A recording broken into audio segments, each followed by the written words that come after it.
Meus queridos, esse texto aqui, Hebreus 4, 14 a 16, é uma das passagens assim mais confortadoras que eu tenho para mim. Mais confortadoras. E também animadoras. Em vários momentos da minha vida eu me deparei com situações que eu recorri a ela. Eu me lembro de uma experiência que eu tive em 2001, né, com o meu filho mais velho. Na época ele estava com 1 ano, ele teve um derrame, uma pneumonia que agravou, virou um derrame pleural. E nós morávamos em São Paulo, casal novo, né, pouco tempo de casado, não tínhamos muita experiência. Fomos várias vezes no médico, eles não pediram uma chapa. E hoje a gente já tem experiência. Você vê que o peito do menino está assobiando lá, você quer chapa, não quero saber, né? Mas na época. E aí no fim demorou, e esse menino foi piorando. Eu sei que no fim a gente acabou parando numa pneumologista lá, que ela na hora perguntou, mas ela falou, já tem 10 dias que a gente está com ele, está com febre, fomos várias vezes no médico, aquela coisa toda. Tudo com plano, tudo direitinho. E eu me lembro que ela falou assim, mas aí, vocês já tiraram uma chapa? Eu falei, não. Falou, mas como não? Aí tirou uma chapa, estava branco, os 2 pulmões. Tinha dado um derrame pleural. Não era só uma pneumonia, já tinha virado derrame pleural. Dali ele já corremos, fomos para o hospital, foi internado, foi para o centro cirúrgico, fazer punção, aquela coisa, criança de 1 ano, dá um negócio na gente muito grande, né? E foi uma loucura, isso tudo lá em São Paulo, casal novo, a gente naquela situação, ficamos depois mais de 10 dias dentro da UTI com ele, e orando, e a medicação, fazendo tudo para que aquilo não agravasse mais. E graças a Deus, Deus abençoou e ele se recuperou e está firme e forte aí, né? Está aí, com 13 anos, né? Mas é um susto, gente, né? Eu me lembro que naquela ocasião era uma UTI infantil. E aí quando a gente entra nesse ambiente hospitalar e começa a vivenciar ali 1 dia, né, 2 dias, 1 semana, 10 dias, a gente vê cada caso, a gente ouve tanta história, né? E a gente começa então a experimentar um pouco o sofrimento humano, que a gente é tão cheio de saúde, tão confortável na nossa vida, tudo tão, né, Deus está conduzindo. E às vezes a gente precisa imergir nessa realidade, que é essa realidade. Essa é a realidade das pessoas, lutando com problemas enormes, problemas de saúde, às vezes que não vê solução. Eu lembro de um pai que ele estava nessa UTI infantil e a filhinha dele já havia superado o problema maior e ele compartilhou com a gente a experiência dele. Quando ela era bem criancinha, recém-nascida, acho que eu já contei essa história alguma vez aqui, ela recém-nascida, ela teve um problema cardíaco, recém-nascida. Não lembro se o nascimento também foi prematuro, uma situação muito delicada. E era necessária uma cirurgia de urgência cardíaca, não havia segurança nenhuma, e ele tinha até que assinar autorizando aquela cirurgia. E esse pai conta que ele estava angustiado, primeiro filhinho também, e aquela correria, e ele estava nos corredores lá do hospital, o bebê acabado de nascer, a mãe lá internada, aquela loucura toda, pós-parto. E ele angustiado, que ele tinha que tomar uma decisão. Havia chance de, se fizesse cirurgia, dele viver. Aquela criança viver. E ele não tomava uma decisão, e angustiado, e o tempo passando, e eles tinham que fazer alguma coisa. Eu me lembro que ele contou para mim essa história, pessoalmente. Eu dentro da UTI, conversando com ele. Não esqueço a data, dia 11 de setembro de 2001. Alguém lembra o que aconteceu dia 11 de setembro de 2001? Sem brincadeira, estava dentro da UTI quando eu vi as torres caindo lá, né? Foi um contraste muito grande, que é a vida, né? Ali aqueles pais lutando pela vida, de filhinho de 1 ano, de 6 meses, de alguns meses, e um louco derrubando um prédio, matando milhares de pessoas. Foi uma coisa assim, surreal. Na hora eu nem acreditei, falei que foi uma montagem que fizeram na televisão, isso não é real. Nunca esqueço essa data. E ele contando que um médico veio por trás dele, pegou no ombro dele e disse assim, olha, eu sou o médico cirurgião, tá? Eu estou sabendo do seu caso, estou aguardando você tomar uma decisão para a gente operar seu filho. Não podemos perder tempo, tem que agir rápido.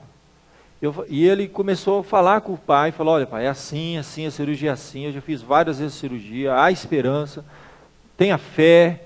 Eu só sei que aquele médico que não é comum se identificou com aquele pai, falou no coração dele, animou, confortou aquele pai, vamos encarar, e o pai, então, tá bom, então vamos operar, meu filho. E aí, então, foi lá, fizeram a operação, aquelas operações longas, muitas horas, e graças a Deus foi bem sucedida a operação. E já havia passado muito tempo, a criança já estava só ali, o pós-cirúrgico, muito tempo que ele vivia naquele hospital, trabalhando com aquele filhinho dele, e já estava bem.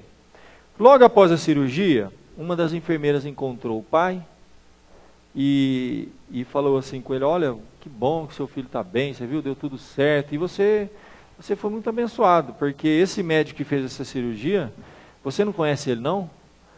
E aí ele falou assim, não conheço não. Eu falei, olha, ele é simplesmente o melhor cirurgião que existe no Brasil, é reconhecido internacionalmente em cirurgia cardíaca infantil.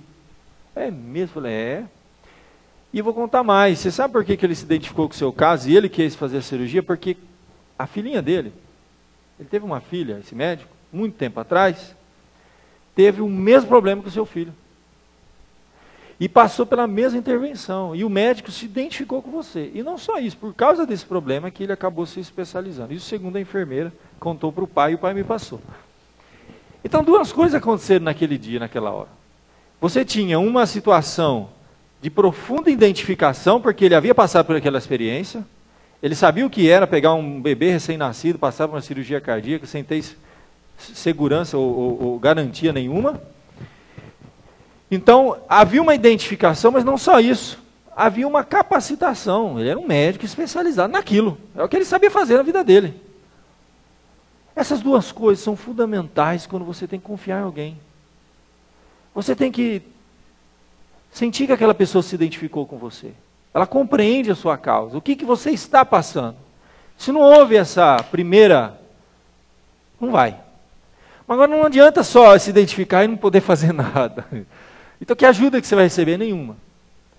Ali as duas coisas casaram. Era uma pessoa que tinha identificação, simpatia, se identificou e podia resolver o problema. Meus queridos, eu estou falando desse exemplo porque esse texto aqui eu sempre lembro dessa história.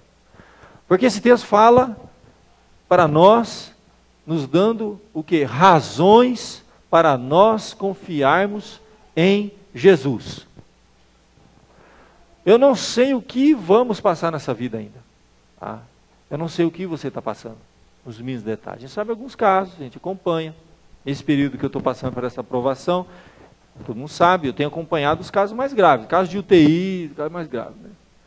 Aí o pé de bananeira lá que está empenando lá no fundo do quintal, eu não vou lá fazer oração para arrumar o pé de bananeira. Essas coisas mais leves assim.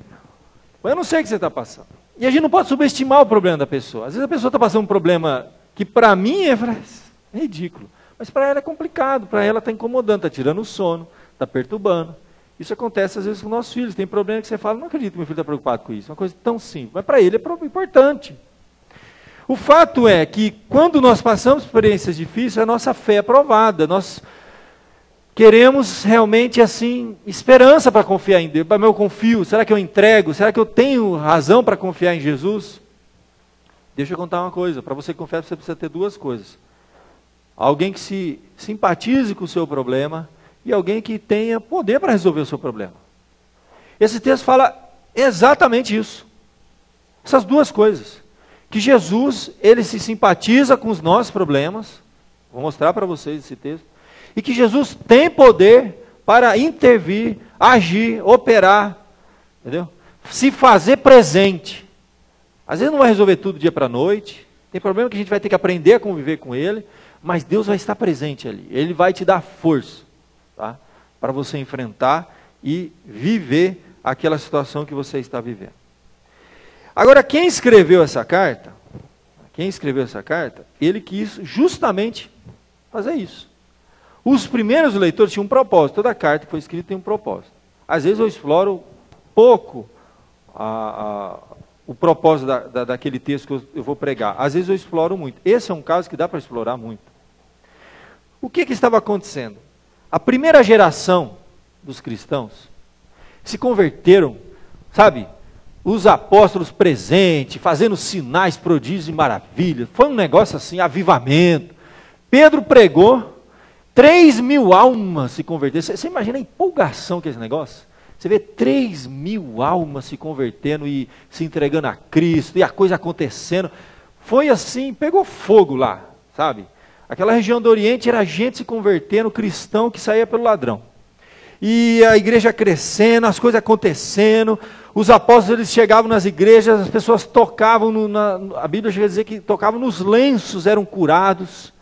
Teve casos assim extraordinários, curas e muita coisa acontecendo, poder, terremoto, Pedro foi preso, aí depois a igreja orou, aí houve um tremor lá e as cadeias se abriram, Pedro foi solto. A gente vê coisa acontecendo, é extraordinário, foi empolgante o início. Sabe, aquele primeiro amor, aquele impacto, eles estavam apaixonados pelo Evangelho, eles pregavam, e o Evangelho sendo pregado, as coisas acontecendo. E é interessante então que esses primeiros ouvintes, que receberam essa carta, eles eram esses, que viveram os primeiros momentos do Evangelho. Tá? Essa palavra, eles foram o que foram impactados. Lá no capítulo 2, verso 4, diz assim, que Deus deu testemunho por sinais, prodígios, vários milagres, distribuídos pelo Espírito Santo, segundo a sua vontade. Eles também eram daqueles que estavam tão fervorosos, que eles estavam se identificando que as pessoas estavam sofrendo. Então, por exemplo, lá no capítulo 10, verso 32, diz assim, olha, lembrai-vos dos dias anteriores, uma coisa lá no passado, né? Em que depois de iluminados, vocês sustentaram grande luta e sofrimento, né? Ora foram expostos por espetáculo, tanto por opróbrio quanto por tribulação. Ora, tornando-vos coparticipantes com aqueles que desse modo foram tratados. Porque vocês lá no passado, olha, não somente se compadeceram daquelas pessoas que estavam presas, sendo perseguidas, mas também aceitaram com alegria, olha, o espólio dos vossos bens, tendo ciência de possuir vós mesmos patrimônio superior e durável. Era uma igreja que havia passado por provações, por luta, mas enfrentou com fé, sabe? Ficaram sabendo, a família lá está passando por problema, o irmão lá, eles iam lá, ajudavam, cooperavam financeiramente, oravam. Eles não tinham medo não, era uma igreja assim, um povo fervoroso. Só que o tempo foi passando, aquela primeira geração de pregadores, de grandes pregadores, dos apóstolos, que faziam sinais, foi passando também. As dificuldades continuaram, algumas aumentaram. E esse povo que recebeu essa carta, ele entrou naquilo que nós chamamos de um platô. Sabe o que é um platô? Você está crescendo, você está empolgado com as coisas de Deus, espiritualmente você está empolgado, mas de repente você começa a entrar num platô. Você você liga o automático. As coisas de Deus a gente liga o automático também. Se liga o automático, domingo você vem na igreja, tem domingo que você não vem, entendeu? A coisa vai meio que esfriando, você vai pegando aquele fervor, sabe? Você já não tem aquela mesma disposição. Ele já começa a dizer assim lá na carta, olha, vamos considerar uns aos outros, vamos nos estimular ao amor, o amor vai esfriando, vamos nos estimular às boas obras, está lá no capítulo 10, verso 24 e 25. Ó, não vamos deixar de congregar, como já é costume de alguns. Então a igreja, esse pessoal, que era tão empolgado, que viveu coisas extraordinárias, estava declinando a vida espiritual, estava declinando. As dificuldades continuavam, eles estavam já negligenciando a hospitalidade, que era uma coisa muito característica naquela época, já estava esfriando, por isso que ele vai dizer assim, olha, seja constante o amor fraternal, já não era mais tão constante. Aí ele diz assim, não negligenciem a hospitalidade, eles já estavam negligenciando. Ó, antes eles se identificavam, as pessoas estavam sofrendo, agora já não se identificam mais. Por isso que ele vai dizer no capítulo 13, verso 3, olha, vocês devem se lembrar daqueles que estão encarcerados, sabe, daqueles que estão sofrendo, daqueles que estão passando dificuldade, como se vocês estivessem presos com eles, né? Vocês devem se lembrar daqueles que sofrem maus tratos, como se vocês mesmos, né, em pessoa, também fossem maltratados. Você percebe que ele começa a falar no início dessa carta, tudo o que essa igreja fazia. Depois ele começa a dizer, olha, volta a praticar de novo o que vocês faziam lá no início. Porque está esfriando. Se continuar desse jeito, essa brasa vai apagar. Ele já não se importava. Ficavam sabendo que uma família estava sofrendo. Estão tocando a vida.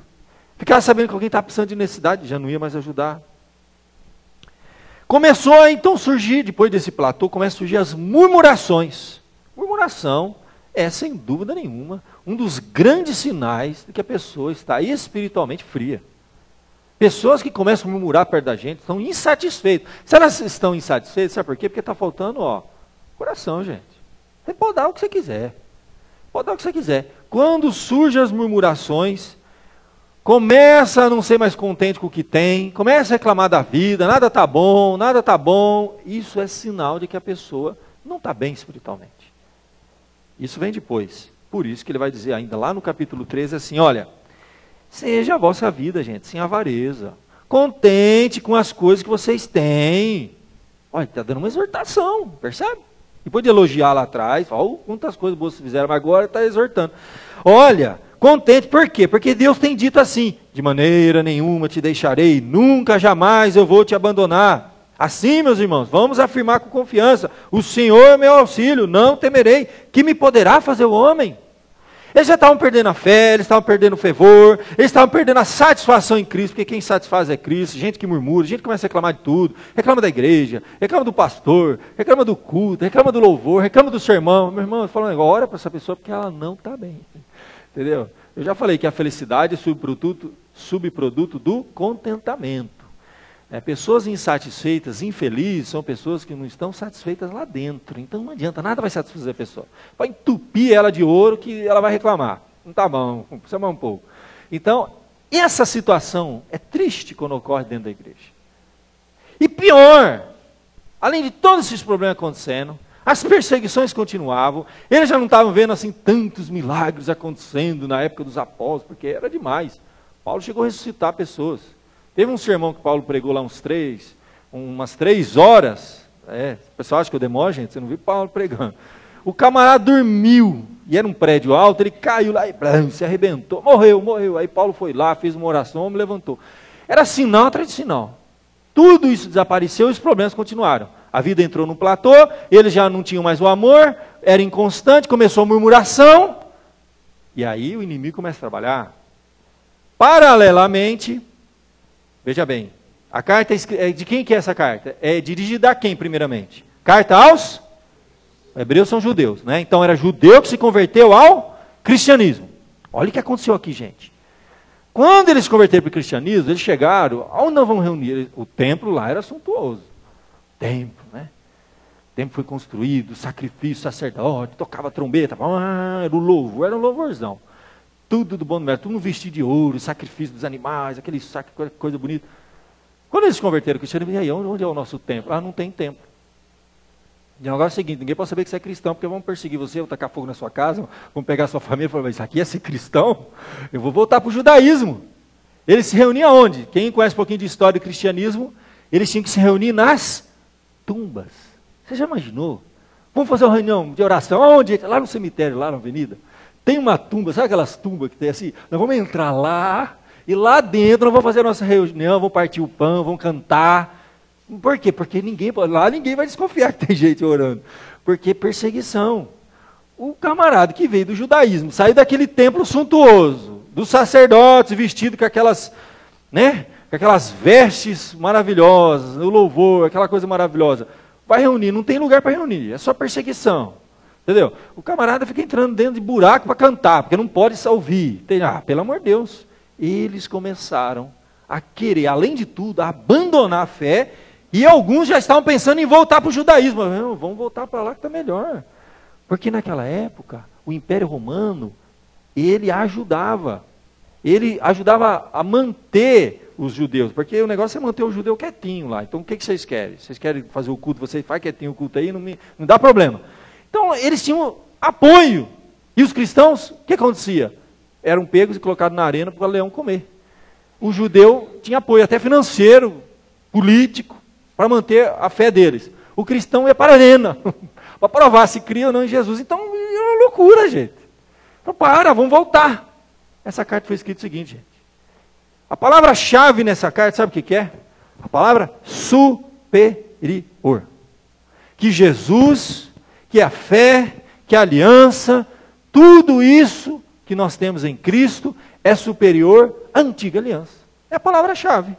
Se você continuar lendo essa carta, você vai ver.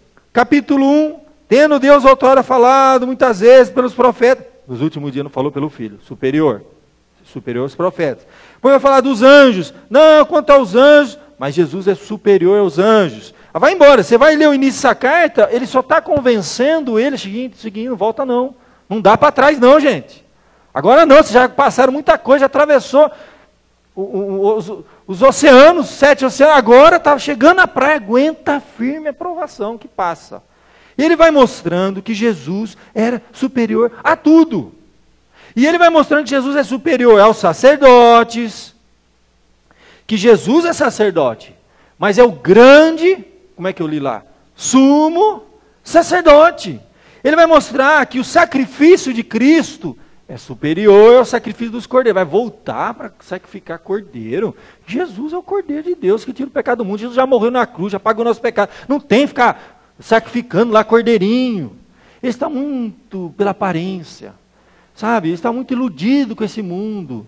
Eles estavam preocupados com um templo suntuoso, não tinha onde eles reuniam. Eles estavam preocupados em manter a casa deles aqui na terra, mas a Bíblia fala, é possível que vocês vão perder essa casa, porque os romanos podem invadir, acabar com tudo. O negócio é que a gente tem uma casa espiritual. Ele está mostrando que em Cristo tudo é superior. E para não atentar muito para aquilo que nós vemos com os olhos, porque o que vemos com os olhos passa, e aquilo que nós não vemos fica. Mas o fato é, ele começa dizendo, tendo a Jesus, o Filho de Deus, gente. Não estamos com anjo, não estamos com profeta, não estamos com sacerdote, nós estamos falando direto ali, ó, com o Filho de Deus, entendeu? Que é o grande sumo sacerdote. Você sabe que os judeus tinham um sumo sacerdote. Então tinha a caça lá dos levitas, os judeus, e tinha um sumo sacerdote. E esse único sumo sacerdote que tinha, uma vez por ano, ele ia lá no templo, o templo era cheio de separação, cheio de divisão. Então você tinha o átrio, né, que era um espaço lá do gentil, que aqui não é judeu. Depois o da mulher, aí ia chegando, para chegar lá no altar, né? Depois dos homens, depois dos sacerdotes. Então demorava para chegar em Deus. E lá no fim, tinha um lugarzinho chamado Santo dos Santos. Nesse Santo dos Santos, o sumo sacerdote, uma vez por ano, ele sacrificava um animal. Ele ia lá, ele entrava no Santo do Santo, ele rogava, ele intercedia, ele pedia pelas pessoas, para Deus perdoar, para Deus abençoar. Isso aí era uma coisa que Hebreus fala, isso é figura, gente. Isso é figura. Porque esse nosso, que não é um sumo sacerdote, que é o grande sumo sacerdote, que é o Filho de Deus, ele não entrou num Santo do Santo feito por homens, mas ele está sentado à destra de Deus. E ele intercede por nós. Então, meu querido, deixa eu falar uma coisa para você. Como eu falei no início, você quer uma razão para confiar em Jesus? Mais do que se um anjo viesse, que você pede o que você quiser, que Deus vai fazer. Mais do que viesse o apóstolo Paulo, Abraão, os profetas, qualquer coisa. Nada se compara. É isso que ele está querendo dizer. Que nós temos acesso ao Filho de Deus, ao Senhor dos céus e da terra, que está sentado à destra de Deus. Por isso que ele diz assim, olha, tendo, pois, a Jesus como grande sumo sacerdote que adentrou os céus. Aí ele vai dizer, conserve firme a sua confissão. Não volte para trás, não desista. Porque Jesus, ele está lá, à destra de Deus. Você ora, ele ouve e leva para o Pai na hora ali, ó. Você tem acesso direto. Para que você vai pegar um intermediário aqui, outro ali? Não, direto ao Filho de Deus. É essa a palavra. Então, a primeira razão para você confiar é porque você está diante de alguém que pode te ajudar, que é superior, que é capaz de te ajudar. Mas ele é tão superior, que quando eles vão colocando e mostrando nessa carta, olha que coisa interessante, é lindo isso também. Tem um outro lado. O cristianismo teve um período na história que olhavam para Jesus, e Jesus estava tão longe, mas tão lá em cima. Lá no céu, mas bom, até Deus, está longe. Entre eu e ele, o que tem? As pessoas se sentiram distantes de Deus. E a nossa realidade aqui, ó. O pé no chão, gente. Amanhã tem conta para pagar. Que dia que é amanhã, gente? Amanhã está quase virando um mês aí, vai apertando o cinto aí, né? Entendeu? Tem conta para pagar. Tem remédio para comprar. Tem escola das crianças, entendeu? Eu tenho leitinho das crianças, eu estou sem emprego, eu preciso de dinheiro, preciso pagar meu aluguel, eu tenho problema real dentro de casa, o Senhor está lá longe, ele não, será que ele vai entender o que está acontecendo aqui comigo? Tenho problemas para resolver essa semana, preciso resolver agora, não dá para esperar, entende? E aí? Nessa hora, eles começaram a se sentir distante de Deus. E aí foi o que aconteceu no cristianismo. Quando a gente se sente muito distante, a gente pensa, vamos pensar alguém assim mais perto um pouquinho. Jesus está muito lá, não mais perto. Alguém que tinha uma vida muito santa, assim, mas humano igual a gente, assim, sabe? De carne e osso. Eles esqueceram que Jesus foi humano igual a gente. E aí, durante os primeiros séculos do cristianismo, as pessoas, na hora da necessidade, falam assim, Jesus está lá, está longe. Então vamos pensar, teve fulano, que foi o líder nosso aqui, que morreu já. Rapaz, ele me conhecia, ele sabia dos meus problemas. Era humano igual eu, carne e osso. Ele morreu. O cara tinha uma vida que era uma santidade. Ele deve estar muito pertinho de Deus. Então eu vou orar para ele, falar, Senhor, Jesus já está muito longe. Então, aí ele orava em nome daquela pessoa. Você sabe que essa história de intercessão através de santos, que a gente ouve muito isso, dos nossos irmãos católicos, sem criticar católico aqui de maneira nenhuma, mas você sabe como que começou isso? Não foi a igreja que impôs isso. Não foi. Se você olhar na história, você já vai ter lá no 3º século, já tinha gente. Na hora de fazer uma reza, uma oração lá, já foi mudando devagar. Reza, oração, aquela confusão. Já começou a interceder para o fulano que morreu. Você que deve estar aí perto de Deus, intercede por mim, resolve o problema, que a coisa aqui está apertando. Jesus está muito longe, está muito longe. E aí devagar foi entrando dentro da igreja, orações. Vamos dizer que eu tinha uma vida muito santa, assim, né? Tem gente que acha, né? Tem gente que vê até uma auréola. Na hora que eu estou pregando, o pastor parece que eu vejo uma auréola. Eu falei, rapaz, acho que é o reflexo da luz aqui. É a minha testa, não tem. Aí eu morro, entendeu? Aí eu morro. O pastor conhecia meus problemas, o pastor vivia, sabia tudo que estava acontecendo. Aí você está lá no desespero. Eu morri, né? Falei, deve estar pertinho de Deus. Falei assim, pastor, ajuda aí, pastor. Pede para o pai aí em cima. Aí pra... Foi assim que começou, gente, acredita? E devagar foi entrando na igreja, e todo mundo começou a orar. Só que olha, eu sou devoto desse aqui, esse aqui é bom. Eu já pedi umas 3 vezes, ele atendeu. E não foi a igreja que instituiu isso primeiro. Muito tempo se passou. Isso já se tornou prática comum dos cristãos, durante séculos e séculos, até que eles simplesmente vão formalizar esse negócio. Já estão fazendo mesmo? Vão formalizar. Mas isso não veio de Deus, não veio da Bíblia, não veio nem da igreja. Isso veio do próprio povo, por ignorância da palavra de Deus. Olha o que foi que aconteceu. Em 1439, o Concílio de Florença declarou então, depois de um longo processo, que às vezes durava séculos, que alguns fiéis do passado, que tiveram uma vida muito assim, sabe, um mártir, morresse aí era dedicado, sabe? Esses aí, eles estão no estado que nós chamamos de beatitude, que é chamado de bem-aventurança. É por isso que iniciou, dentro da igreja católica, um processo de beatificação. O que significa isso? Aqui tem umas pessoas que estão num lugar assim, bem-aventurado. É tipo assim, nós mortais estamos aqui, entendeu? Deus está aqui, entendeu? Tem um pessoal que é tão bom, que eles estão um pouquinho mais para cima, no andar de cima. Então você pede para esses aqui, que esse aqui vai pedir para Deus. Assim começou. Então a igreja declarou, em 1439, mas passou 1.500 anos. Não tinha na época dos apóstolos isso, não tinha na época de Jesus, porque não tinha ninguém que tinha morrido por Cristo ainda, não tinha ninguém. Ninguém fazia isso aí. Aí eles vão falar assim, nós estamos aqui sofrendo, aquela pessoa vai entender meu problema, ele já morreu, ele está lá perto de Deus, então intercede por mim aí.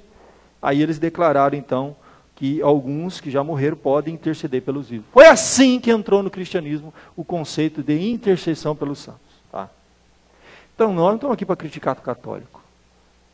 Mas se a gente não tomar cuidado, vou falar para você, às vezes a gente confia mais nas pessoas, pode ver, a gente confia na oração de algumas pessoas, a gente confia no poder da oração de algumas pessoas. Não. Ou às vezes é no culto de oração do poder. Se a gente vê hoje, o cristianismo evangélico hoje está pior. Está pior, porque entrou sal grosso, entendeu? Entrou descarrego não sei do que, entrou... Agora, não é só um intercessor, tem os 300 e não sei quantos pastores com intercessor. Então a pessoa está confiando mais em homens do que em Deus. Voltou de novo, que era antes. Está a mesma coisa. Está pior. Se a gente for ver hoje, alguns cultos evangélicos estão mais distantes da Bíblia do que esse período medieval que aconteceu essas coisas. Mas para nós não cairmos nesse erro, é por isso que logo no verso seguinte, tendo Jesus o grande sumo sacerdote que adentrou o céu, está lá longe? Não, não está longe não. Deixa eu contar para vocês, para a gente fechar nossa mensagem aqui. Ele, apesar de ele estar lá, intercede você, sentado à destra de Deus, é o grande sumo sacerdote, é superior a tudo, a todos, é o Filho de Deus, é o Deus encarnado que intercede por nós, gente. A verdade é essa. Não está longe. Ele já começa o verso 15, está com a Bíblia aberta, leia aí comigo.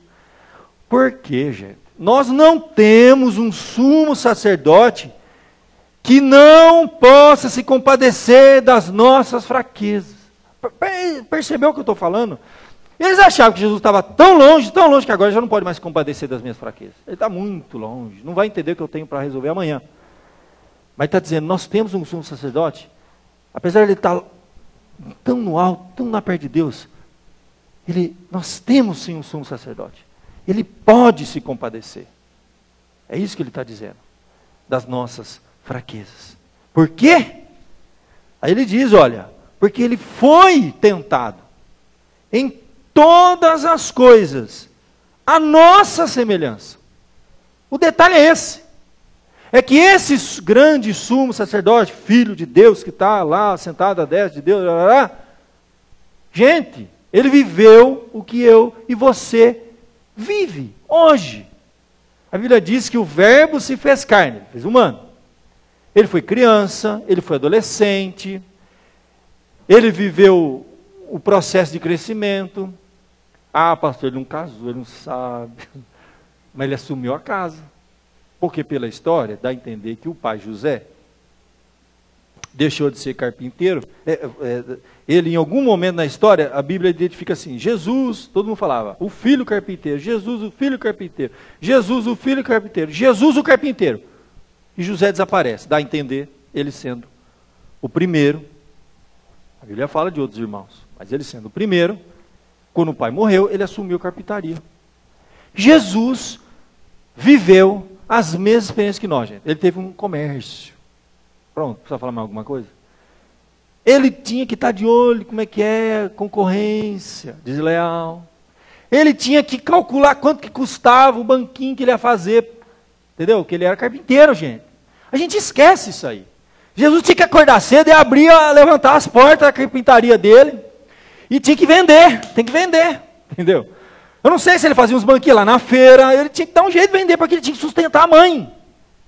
Os irmãos. A família era grande, gente. Naquela época ia juntando, sabe essas famílias? Vai juntando. Um primo desgarrado, um sobrinho, não sei, vai juntando. Ele tinha que dar conta do recado. Jesus, durante muitos anos, sustentou a família. Tinha que enfrentar os problemas. Olha, a Bíblia diz que naquela época os impostos eram altos. Está reclamando de imposto, gente? COFINS, né? ISS, né? Isso. Lá era pior, gente. Entendeu? O camarada chegava, é tanto, tem que pagar e acabou, e tem que pagar. É Roma, é ladrão. E o pior, na hora de pagar, os cobradores de impostos eram judeus que trabalhavam para o Império Romano, pior ainda. E roubava para ele, roubava. Você reclama que hoje a turma rouba. A turma rouba hoje? Não, isso não acontece no Brasil, não é verdade? Isso não acontece. Isso acontece em outros países aí. Isso não acontece. Gente, isso sempre aconteceu. Desde a época de Jesus. A turma roubava.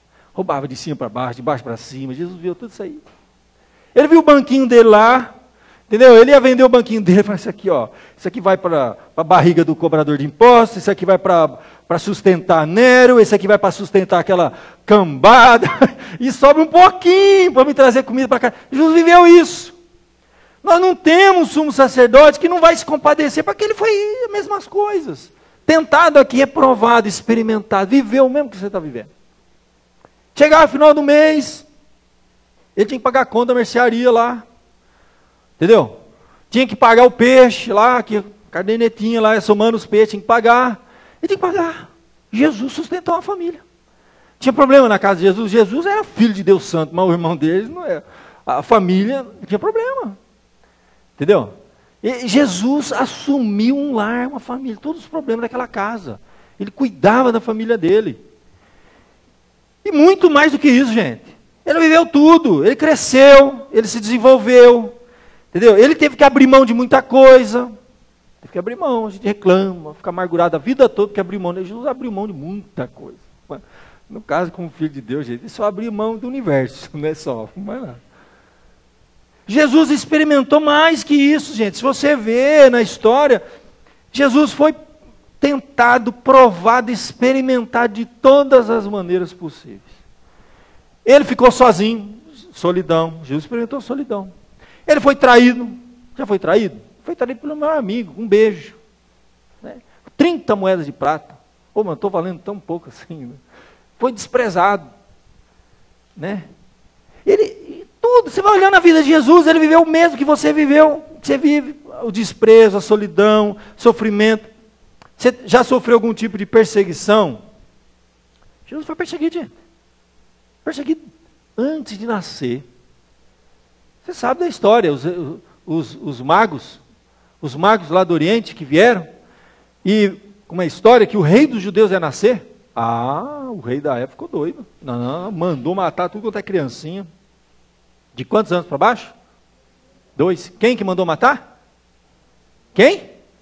Herodes mandou matar todos os crianças. Quem que ele queria pegar? Você já imaginou? Eu fiquei sabendo que botaram uma bomba no ônibus, matou um monte, por que me pegar? Você não vai dormir aquela noite. Jesus cresceu assim, perseguido, traído, enganado. Vai colocando aí, vai colocando tudo que você vive. Não tem nada que você esteja vivendo hoje que Jesus não tenha vivido. E mais do que isso, o texto diz assim, que ele pode se compadecer das nossas fraquezas. Você está sentindo uma dor? Jesus tinha dor. A Bíblia diz que ele foi homem de dores. Gente, uma coisa que a gente tem que entender é o seguinte, a gente tem uma visão, né? A gente acha que o líder tem que ser um cara assim, muito bem sucedido. Não. Os líderes na Bíblia são homens de dores. São homens sofridos, que têm que entender o sofrimento humano. Jesus era um sacerdote que entendia o sofrimento humano. Por isso que a Bíblia diz que ele era um homem de dores. A gente tem a visão do líder, né? Do jeito que coloca na televisão, né? O pregador do sucesso, tem não sei quantos títulos, né? E tal. Aí tira a fotografia da família, aquela coisa bonita, né? Aqueles monte de filho corado, assim, né? Aquela coisa, a gente olha, é o sonho, um dia vamos chegar lá, né? Mas não é o que a gente vê na Bíblia, não. Jesus ralava, sofria, enfrentava problema, era um homem de dores, e se identificava com o sofrimento humano. E assim eram os profetas. Vai vendo. Se compadecer aqui é uma palavrinha grega muito interessante. É a palavra simpatel. Simpatel, o que te lembra? Simpático. Simpatizar. É isso mesmo. Simpatizar significa compartilhar da experiência de alguém. Você se simpatizar com aquela pessoa é porque você compartilhou da experiência dela. Você está sentindo a mesma coisa que ela. É isso que o texto está dizendo. Nós não temos um sumo sacerdote que não possa se simpatizar das nossas fraquezas. Antes foi ele tentado em todas as coisas a nossa semelhança. Foi provado, foi experimentado. É por isso que Hebreus 2,18 diz, pois naquilo que ele mesmo sofreu, tendo sido tentado, naquilo que ele sofreu, o sofrimento desse líder, olha só, ele então é poderoso para socorrer os que são tentados. Tentado é experimentado. Então, o sofrimento humano, quando vem na nossa vida, você tem que entender o seguinte, Deus está te formando, meu querido, Ele quer que você entenda o sofrimento humano. Porque Deus poderia nos poupar de tudo, não poderia? Somos filhos de Deus, não sou filho de Deus. Eu não sou dono do mundo, a gente diz aquela frase, mas sou filho do dono. Tudo é do Pai aí, ó. Não é assim. Deus permite sim, e envia, não um pouco, às vezes até muito sofrimento na vida dos seus filhos, porque quer que os seus filhos entendam o sofrimento humano. E se simpatize com essa humanidade que está sofrendo muito, gente.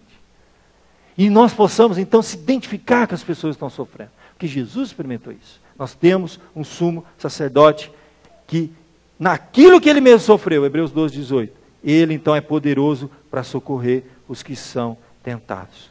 É por isso, meu querido, tudo que Jesus experimentou, vivenciou, a única coisa que o texto diz, exceto o quê? Está escrito aí no final desse verso. Sem uma coisinha só que ele não cometeu.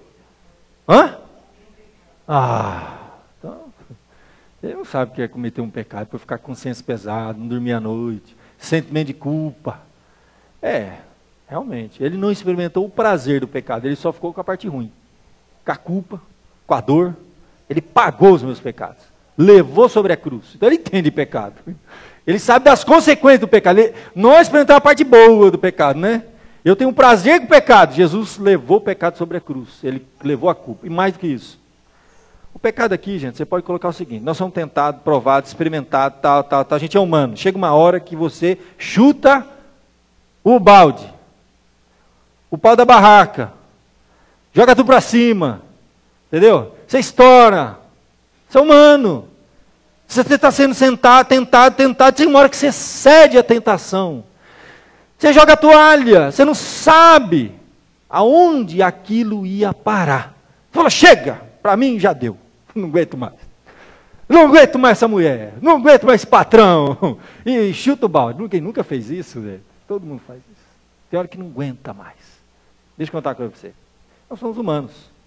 A gente pede as contas do emprego. No mês seguinte, ai meu Deus, vou pagar essa conta, me dá um emprego. Eu voto aquele patrão ruim. Jesus, ele nunca experimentou isso. Por quê? Porque quando Jesus era provado, experimentado, ele aguentava firme até o fim. A Bíblia diz que ele era obediente e foi obediente até a morte. Então, assim, qual que é a pior consequência para ele aguentar aquele negócio? Era a morte, ele morreu. E morreu. Então, Jesus, vou falar uma coisa, sabe aquilo que você vivenciou e você falou, não estou aguentando mais, estou para chutar o balde, vou chutar. E Jesus vivenciou. Aí você jogou toalha. Deixa eu contar uma coisa para você, Jesus não jogou toalha. Então, ele é PhD em sofrimento humano, e ele sofreu até as últimas consequências, aquilo que nós não aguentamos, jogamos a toalha. Não, até aqui eu aguento, daqui eu não vou mais. Jesus não, ele ia até o fim. Então significa que não existe ninguém que se identifique mais com a gente, entendeu? Do que Jesus. Porque ele foi tentado em todas as coisas, até as últimas consequências, viveu tudo que a gente viveu, e por não ter pecado, então ele ia até o fim. A gente peca, a gente não aguenta. A gente é tentado, a gente cede ao pecado e cai. Jesus não caía, ele aguentava, ia lá e foi obediente até a morte e morte de cruz. Você tem essas duas coisas nesse texto, gente. O que eu falei no início da palavra de Deus? Que você precisa ter aquele médico lá, alguém que tenha realmente uma identificação com o seu problema e tenha poder para resolver o problema. Gente, alguém tem mais poder do que Jesus? Tá? O Filho de Deus sentado à destra de Deus, está do lado do Pai, lá do Criador do Universo. Olha fulano lá, Senhor, estou intercedendo por ele, porque é um só mediador entre Deus e homem, estou aqui, ó. Ele tem poder. Entendeu? Tem poder. E mais do que isso, ele se identifica. Ele foi tentado em todas as coisas. Quando você vai fazer uma oração, quando você vai fazer uma intercessão, quando você vai colocar algo diante de Deus, não se preocupa de explicar muito, não. Porque ele não só sabe que ele sabe do que você está passando, porque ele é Senhor e onisciente, sabe de tudo, ele viveu o que você está vivendo. Não fica preocupado de querer, não, será que Deus está entendendo? Ele viveu, entendeu? Foi humano, sentiu dor, fome. A Bíblia diz que ele teve fome. Sabe o que é ser fome? Privação. A Bíblia diz que ele não teve onde reclinar a cabeça, privação, provação, perseguição, tudo que você imaginar ele viveu. Então, por isso que ele termina dizendo o quê?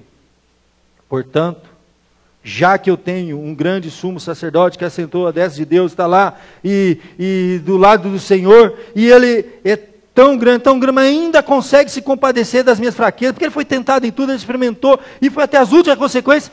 Portanto, já que eu tenho essas duas coisas, verso 16, se achegue com confiança junto ao trono da graça, a fim de receber misericórdia e achar graça para socorro em ocasião oportuna. A carta aos Hebreus, ela foi escrita para que as pessoas voltassem a confiar em Jesus.